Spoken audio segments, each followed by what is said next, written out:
La révélation aux proches. D'un point de vue clinique, les gestes sexuels posés par une personne dont le statut implique affection, protection et soins peuvent susciter davantage d'émotions contradictoires ou ambivalentes, telles que le plaisir, l'amour, la honte, la culpabilité, la trahison et la colère. Ils suscitent aussi de grandes difficultés à concilier l'image d'un parent abuseur et la représentation d'un parent protecteur et affectueux. Ainsi, pour s'adapter adéquatement à l'abus sexuel, l'enfant fait face à de grandes ambiguïtés.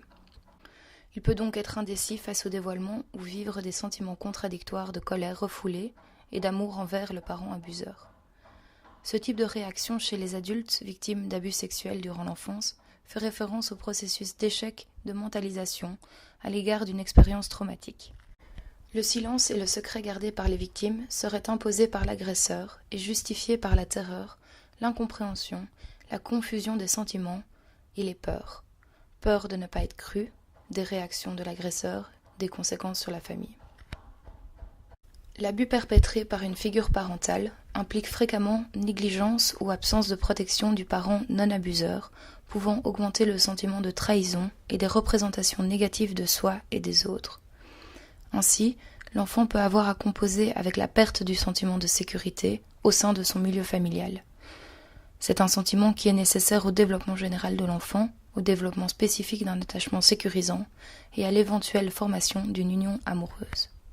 Plusieurs facteurs peuvent rendre le dévoilement de ces abus particulièrement difficile. Certains se sentent parfois responsables de l'abus, peuvent avoir peur de la stigmatisation ou craindre une reviviscence des symptômes associés. Ils peuvent aussi éviter d'éventuelles réactions maladroites ou négatives du partenaire conjugal qui ne serait pas informé de cette maltraitance passée.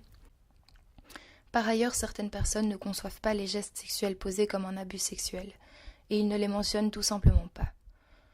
Plusieurs ne dévoileront jamais ces gestes parce qu'ils estiment qu'ils n'en gardent pas les séquelles ou parce que ces répercussions se sont, avec le temps, estompées. Enfin, le dévoilement peut se produire à une étape ultérieure de la démarche de consultation, lorsque l'alliance thérapeutique est mieux établie. Si la victime révèle les mauvais traitements qu'elle a subis ou a subis, elle risque grandement de faire exploser le noyau familial. Bien souvent, ce piège est amplifié par l'agresseur lui-même, prétendant à sa victime qu'elle sera responsable de cette explosion. Il arrive alors souvent que la souffrance potentielle d'un tiers empêche la révélation.